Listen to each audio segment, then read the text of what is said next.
All right, let's get right into it. The period between Napoleon's final defeat in 1815 and the explosive year of 1848? Wow. Europe was basically a pressure cooker.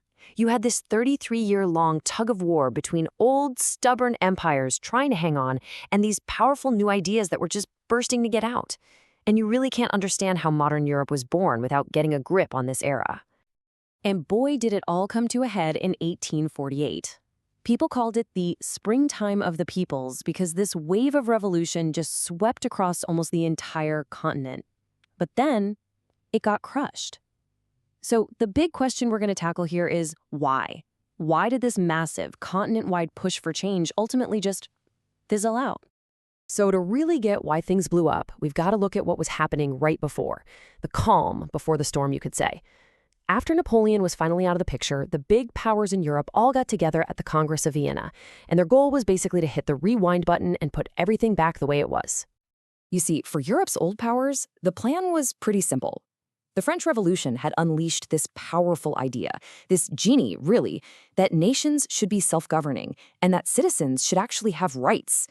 And the monarchies of Europe, they were absolutely desperate to shove that genie right back in the bottle and pretend it never happened. And the battle lines were drawn so clearly. On one side, you've got the old order. Think of the Holy Alliance, Austria, Prussia, Russia, clinging to their absolute monarchies and old-school feudal power for dear life. And on the other side, these brand new, infectious ideas, liberalism, nationalism, demands for constitutions, and rights for citizens. And these ideas were just spreading like wildfire. Well, when you have two forces like that pushing against each other, you know something's got to give, right? It was only a matter of time. And sure enough, the first real challenges to that old conservative order started popping up in the 1820s and 30s. The first big crack in the system appeared in Greece. They were all fired up by this idea of nationalism, what they called Hellenism, and they wanted independence from the Ottoman Empire. So why did they succeed where others might fail? Well, and this is crucial, they got help. Big time. Britain, France, and even super conservative Russia backed them up. Their victory was a huge deal. It was the first real proof that this old system they'd set up could actually be broken.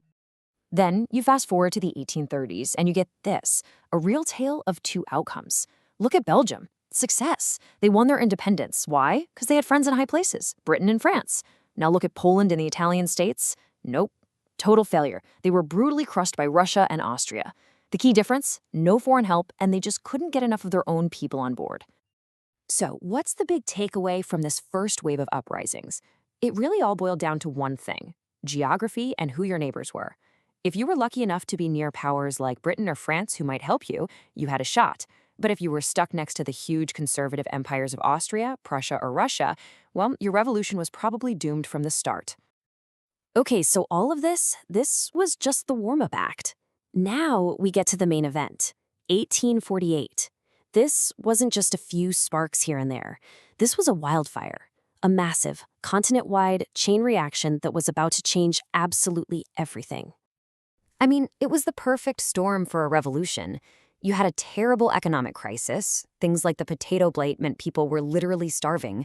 At the same time, an industrial crash meant millions were out of work. And bubbling just underneath all of it was this deep political frustration from the educated classes who were just desperate for change. And the craziest part?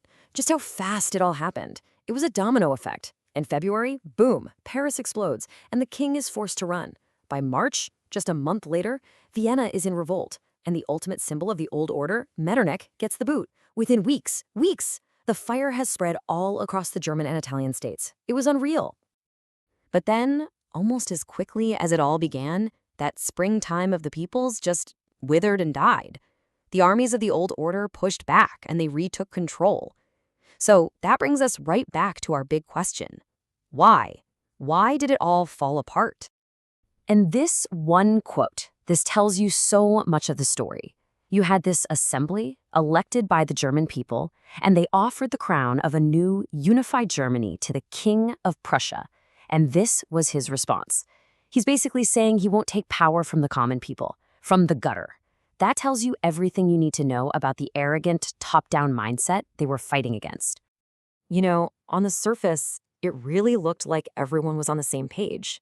The middle-class liberals who were kind of leading the charge, They all wanted the same basic stuff: a constitution, freedom of the press, legal equality, and of course, a unified nation to call their own. The goals were pretty straightforward. But here, this is where it all went wrong. The revolution was actually a coalition of different groups, and it fell apart. The middle-class liberals got terrified of the more radical demands from the workers. The peasants out in the countryside, they often stuck with the king and the church. And maybe worst of all, the different nationalist groups, the Hungarians, the Croats, the Germans, they started fighting each other instead of their common enemy. All these divisions just gave the powerful armies of the old empires the opening they needed to regroup and crush everyone. So it was a failure, a total bust, right? Well, not so fast. It was a profound disappointment for sure. But to say it was all for nothing? No way. The legacy of 1848 is deep, it's long-lasting, even if you couldn't see it right away. First off, those ideas, they didn't just vanish. They planted the seeds that, believe it or not, would directly lead to a unified Italy and Germany just 20 years down the road. But maybe the biggest thing to come out of this whole mess was the lesson the working class learned.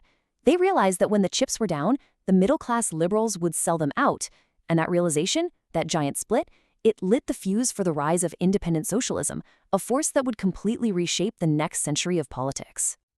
Which leaves us with this final big thought to chew on. The revolutionaries of 1848 were crushed. Their armies were defeated, their leaders were exiled. The old order absolutely won the battle. But by setting the agenda for nationalism for the next 70 years, and by creating that deep split that gave birth to socialism, did the ideas of 1848 actually win the war for the future of Europe?